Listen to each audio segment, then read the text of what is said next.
time to light the match for the burning truth with Casey Hendrickson.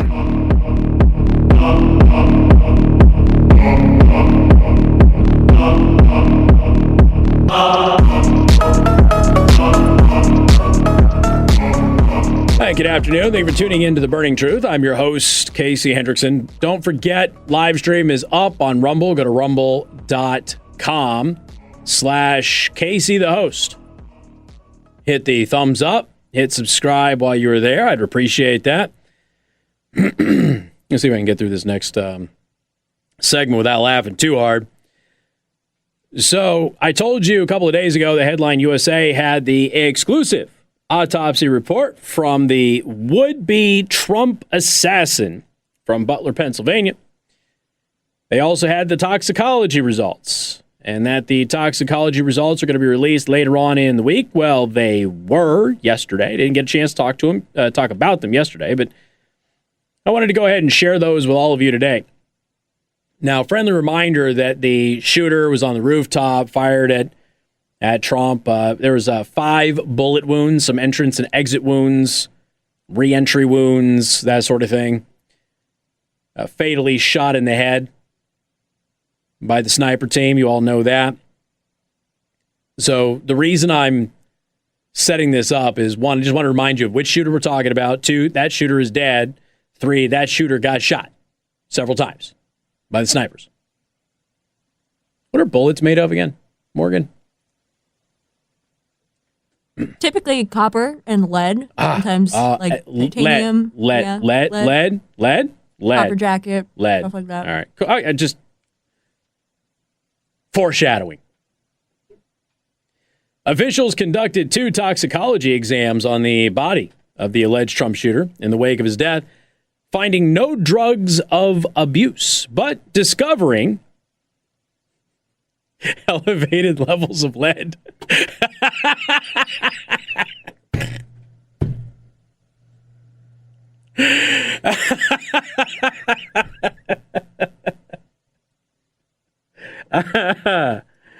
Oh, man.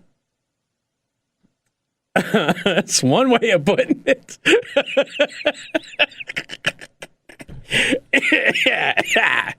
It's at least a few rounds more than normal. That's what I was going to say. You think?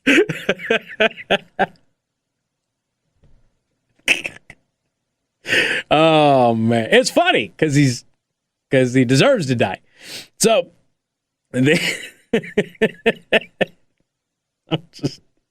I read that and I laughed so hard.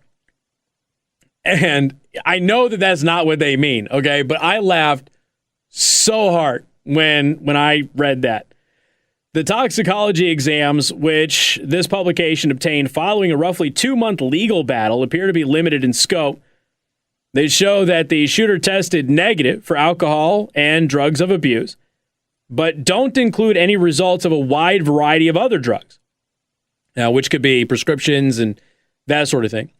2 separate entities conducted toxicology exams on the shooter, the county medical examiner's office, as well as the private firm NSM Labs. We talked about that when the autopsy results were obtained by Headline USA. According to the records, the county tested the shooter for alcohol and a wide variety of narcotics, including cocaine, opiates, fentanyl, and methamphetamine, finding no trace of any of those substances. He also tested negative for benzodiazepines, which is a psychotropic used for anxiety and similar issues.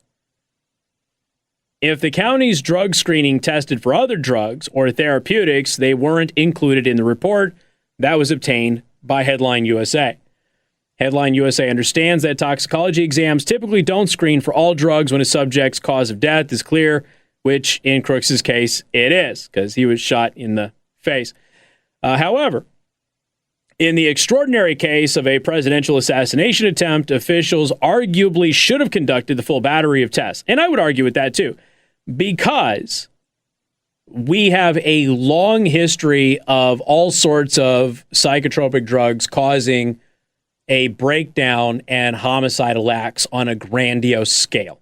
And I think that it would make sense if they were to screen for those things and find that they were also present in this shooter here. I don't know if they were. We do know that there was certainly some mental issues with him throughout his life. But nonetheless, I think it would have been fair to at least look at that assessment. The county did have NSM Labs analyze the shooter's blood for lead, arsenic, mercury, and other compounds. Now, according to the NSM Labs results, Crooks tested positive for lead, antimony, and selenium. The lead levels were elevated at 5.9 micrograms per deciliter, which exceeds the CDC's acceptable limit of 5.0. While I'm fighting it, okay? I'm fighting it. I'm trying to be an adult. How many bullets does it take to get to 0.9? I mean, how many times do you have to be shot in the face to get 0.9 micrograms per deciliter of lead in your system? Yes, I am joking. No, I don't care. I don't care that it's insensitive. All right, because he deserved to die. The antimony and selenium levels were within normal ranges. As the NSM Labs report referenced, elevated levels of lead can negatively affect brain development, lowering one's IQ. But it doesn't appear that lead would cause the problems that may have been afflicting the shooter. According to CBS, the shooter searched online in April about major depressive disorder. Additionally, the FBI briefed the House task force investigating the assassination attempt last month, telling members that the shooter exhibited strange behavior in the days leading up to the shooting, such as walking around the house, talking to himself, and flapping his arms. According to ABC News, investigators learned that throughout high school, the shooter would routinely sway back and forth while standing at the bus stop, but that Crooks never received any sort of formal diagnoses related to it. So, then you have the Oversight Project, and the Oversight Project decided to do, something interesting. And for pure entertainment and informational sake, I'm going to go over this with all of you here in a second. And whether or not you choose to take what the Oversight Project found to heart is entirely up to you. I thought it was interesting. There have been a lot of questions about the travel patterns of the two who got closest to killing Donald Trump. One deceased, one not. They both have very strange things regarding their social media presence and their finances. So what the Oversight Project found is, I think, worth at least exploring, even if you don't completely and totally entertain their findings. We'll talk about that coming up on The Burning Truth.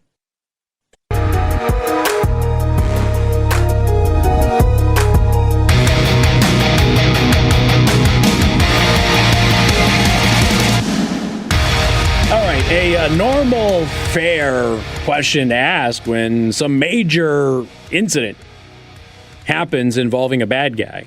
Like an attempted assassination attempt or a mass public shooting or something of that nature. And the news media always likes to dive into the entire history of an individual, except for with these two. Why is that? And one of the things they also do is they like to track where those people went so they can try and build some kind of a case about their movements before the incident occurred. And does it have anything to do with what actually happened? Can we learn anything from it? Was there potentially somebody else who was involved in a plot?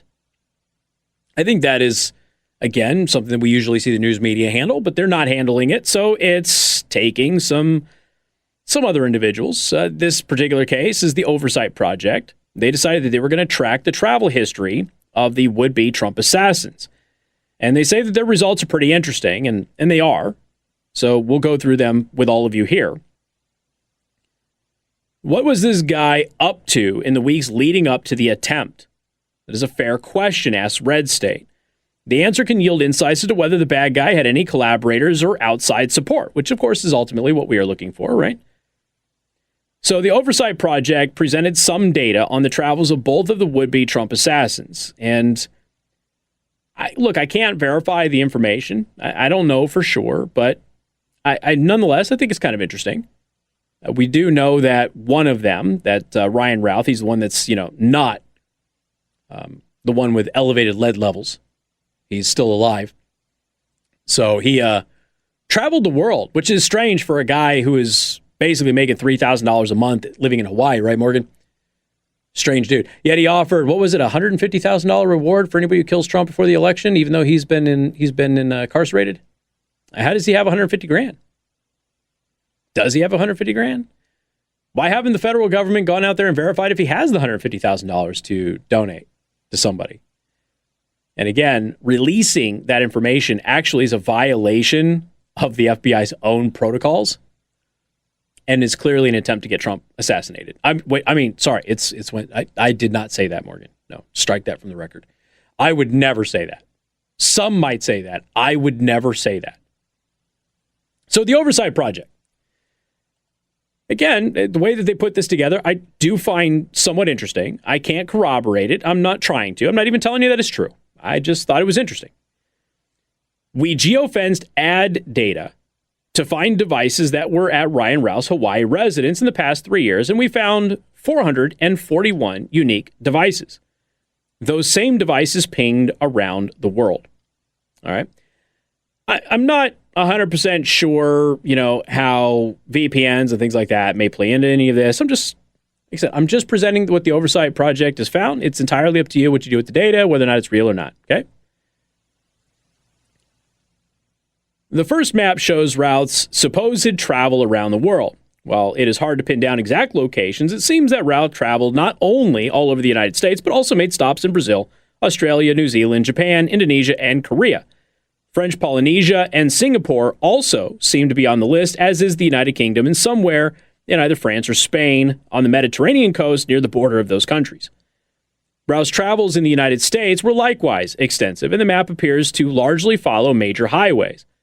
This looks a lot like a series of road trips.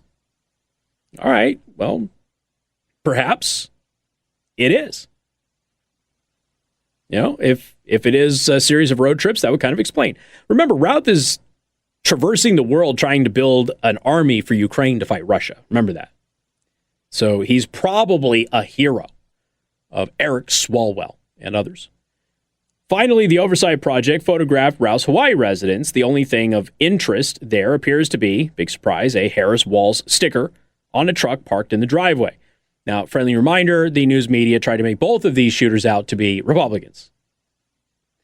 Butler, Pennsylvania campaign rally shooter, Thomas Crooks, he's the one with the elevated lead levels. His travels are not nearly so extensive. He has connections in what looks like Northern Virginia, Pennsylvania, New York, and Massachusetts. All right. While it is interesting, we should note that this has not been independently verified. And it is. I said it's something that's worth, I think, exploring. I do find it to be interesting. But I can't verify any of the data. Someone who regularly visited Crooks's home and work also visited a building in Washington, D.C. located in Gallery Place. This is in the same vicinity as an FBI office on June 26, of 2023. We don't know whose device that is. Another device linked to Crooks visited Plymouth, Massachusetts. We found a device linked to Crooks's work that traveled to Butler, Pennsylvania on July 4th and July 8th. That device stopped all activity on July 12th. On August 30th of 2023, one device linked to Crooks visited Allegheny Arms. Ooh. Well, that's interesting. Here's all the relevant information within Bethel Park, Pennsylvania that are linked to both Crooks's home and a place. I'm looking at all of they have like this graphic that they put together.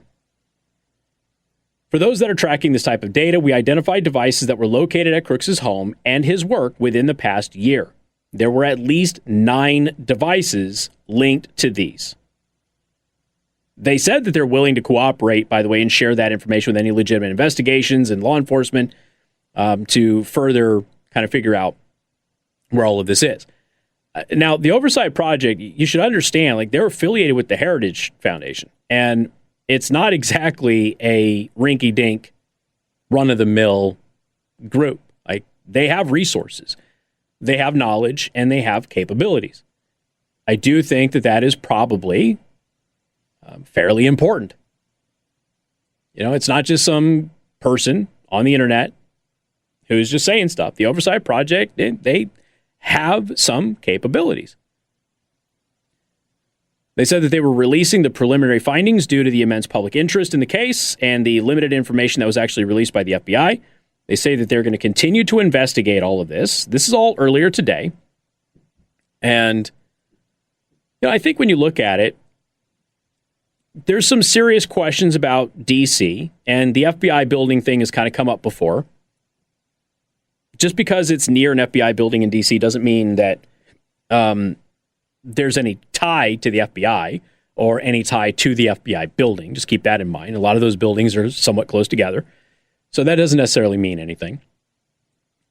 I think if you look at the traveling of Ryan Routh, I think that you look at a guy who takes a bunch of road trips. The guy was doing a bunch of rallies. He was showing up at a bunch of rallies for Kamala Harris and things of that nature. And that could be an explanation for it. All of the foreign stuff is certainly interesting. That could just be that, hey, I'm going out there and I'm trying to recruit fighters to go to Ukraine and fight on behalf of the Ukrainian government. And that could just be part of his efforts. We know that he did go international in order to recruit those people. For some strange reason, he really focused on Afghanistan. And a lot of those efforts when he was recruiting Afghans to fight in Ukraine happened to be in the UK. So that could explain some of his trips to the UK and some of his trips to the coast of the Mediterranean. And whether that's Spain or France or, you know, both, don't really know. We do know that. Like I said, what can we glean from it? I don't know anything. Maybe nothing. But it is weird that nobody in the news media seems all that interested in it when every time there's a mass public shooting or a major incident like this, the news media does pay attention to this stuff. And all of a sudden, suddenly, magically, they're just not. And that certainly seems to be a bit strange for a lot of people. Don't forget, you can follow me at btmedia.news. New article just published on why your middle finger is better than your other fingers. You can go read that at btmedia.news. Great writer, by the way. Don't you think, Morgan? I think the writer of that article was stellar. We're all going to die, by the way. You got more coming up. You're tuned in to The Burning Truth.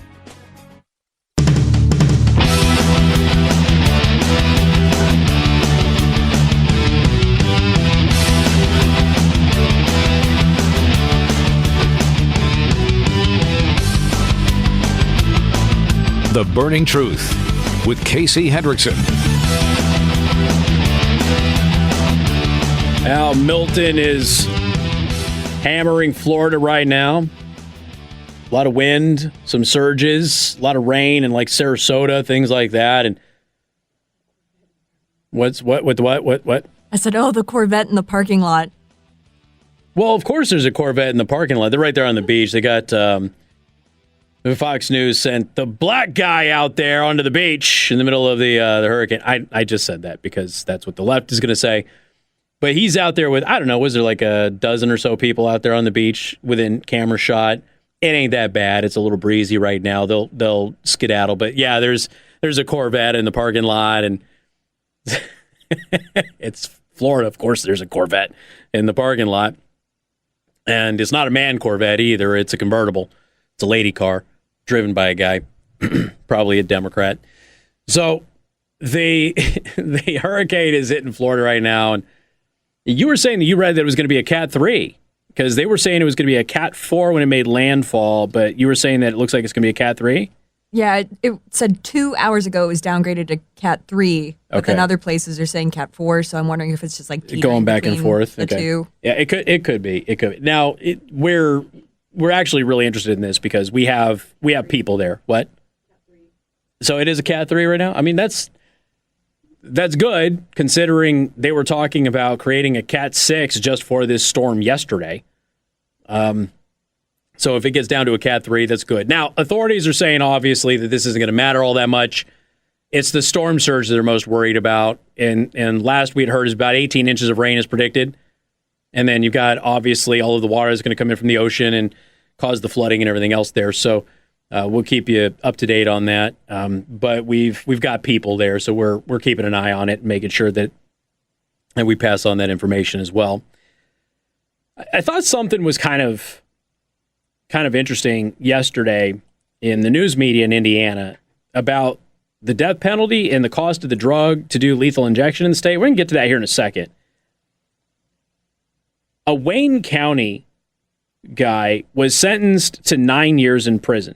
Now, this guy in Wayne County, he pled guilty to fracturing the skull of a 1-month-old baby. Now, in addition to that, he's got a fractured skull,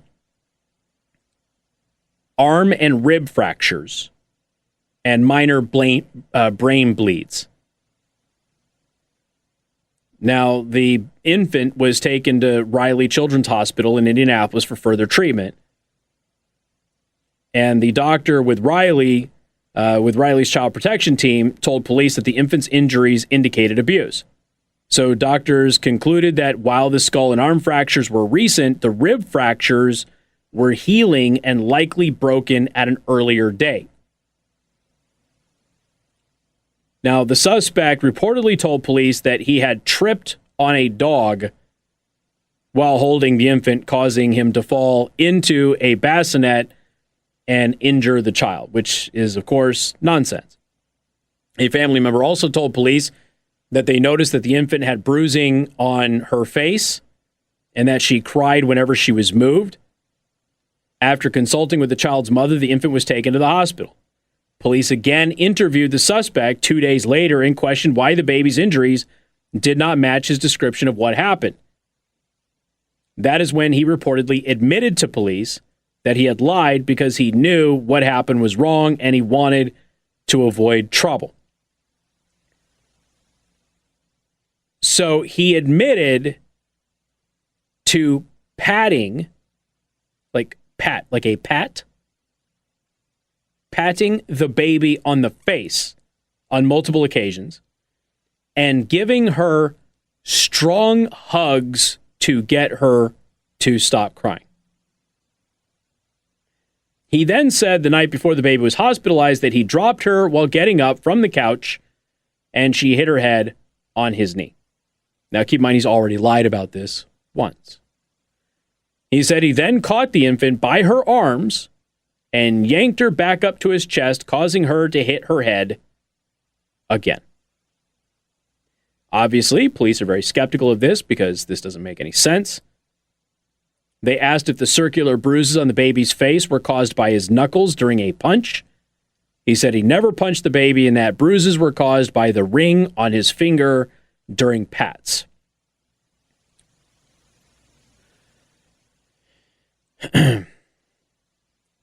Now, he entered a guilty plea yesterday. 1 count of battery and 1 count of neglect. 1.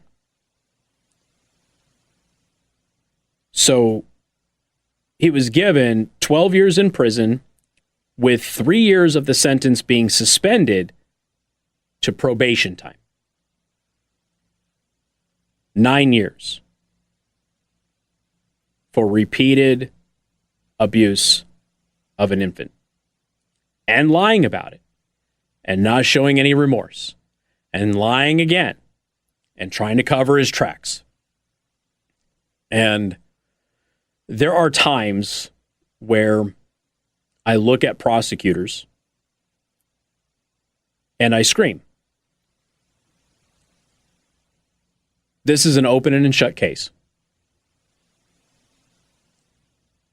I'm willing to bet if you go to trial here, this guy gets more than 9 years. Make it very public. Show the trial in the general population of the facility that he's going to be going to if found guilty. And then put him there with a sign wrapped around his neck that I horrifically abused a 1-month-old infant. And then have some kind of a, I don't know, it's, what would you say, a taco party for the staff, Morgan? Let's have a taco party for the prison staff and just, prison guards like tacos. Like everybody loves tacos, right? Let the prison staff go get some amazing tacos and let the general population just do what the general population does. 9 years for, on multiple occasions, abusing a 1-month-old who has been here for, 30 days? With a previous rib fracture that was healing. Skull fractures, brain bleeds, bruising on the face from being punched in the face. A 1-month-old. You parents out there, think back to the time that you held your newborn baby in your arms and how big they were at 1 month. Fractured arms. 9 years, huh? I mean, I know it's just Wayne County, and Wayne County isn't exactly known for being very, very practical or humanitarian. But I sure wish the prosecutor had pushed that case just a bit further. I understand it's 9 years, easy conviction, get this person off of the streets. You know what? Sometimes the effort and the expense is worth it. And it's sad that they didn't pursue that. But then you have a weird obsession in Indiana media with the cost of the lethal injection drug.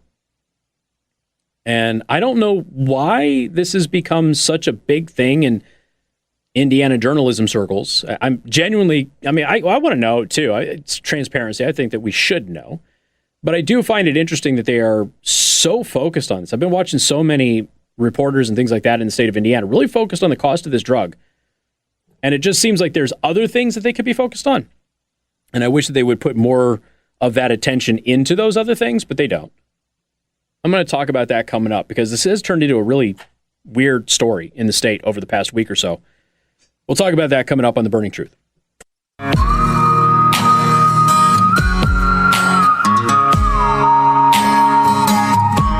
Okay, there's a minor debate, just a small one, amongst like a few people, that I may have gone a smidge too far with the live stream's thumbnail today. And I don't think that I did. I think it's funny. I think that enough time has passed that it's no longer offensive. Some people disagree with me. So go to my Rumble channel, rumble.com/Casey the host. Today's live stream is Trump shooters toxicology report released. Take a look at the thumbnail and hop into the live chat on the live stream and let me know if you think yours truly was a wee bit insensitive and may have gone just a tad too far.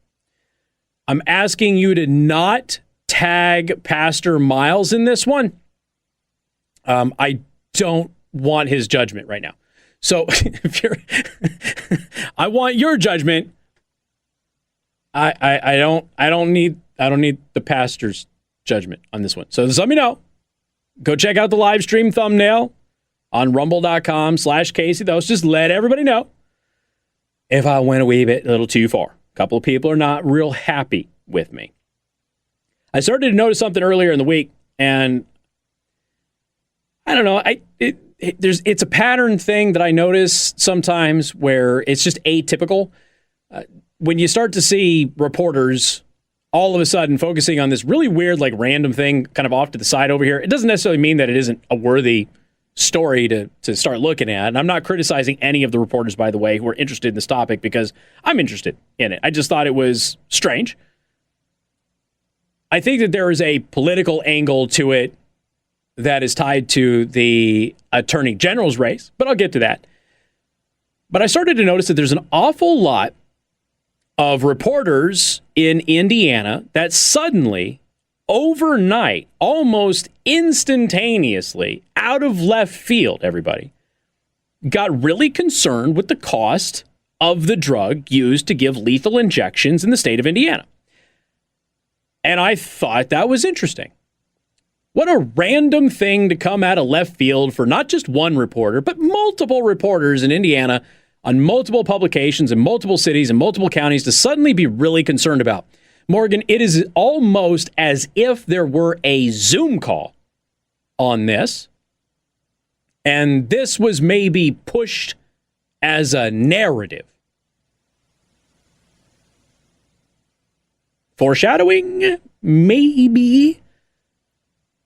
The state of Indiana has acquired the drug that it needs to resume executions. Good. See previous story. In June, Indiana Governor Eric Holcomb and Attorney General Todd Rokita announced that the state had obtained pentobarbital, a drug commonly used when capital punishment is carried out via lethal injection. After the state announced the acquisition of the drug, Fox 59 and CBS 4 submitted a records request in an attempt to gain the following information from the state. All storage inventory logs for the drug, all DEA Form 222s related to the drug in any form, and all purchase orders, invoices, and receipts related to the purchase or acquisition of the drug in any form. All right. Fairly standard fare stuff, right? Okay, this is the new drug that we're bringing in here, and we're going to do some basics on it, and we'll do a little fluff piece. All right, fine. While Fox 59 and CBS 4's request was granted, information was redacted from the documents, including the cost of the drug, the party the state bought the drug from, and the amount of it that was actually purchased.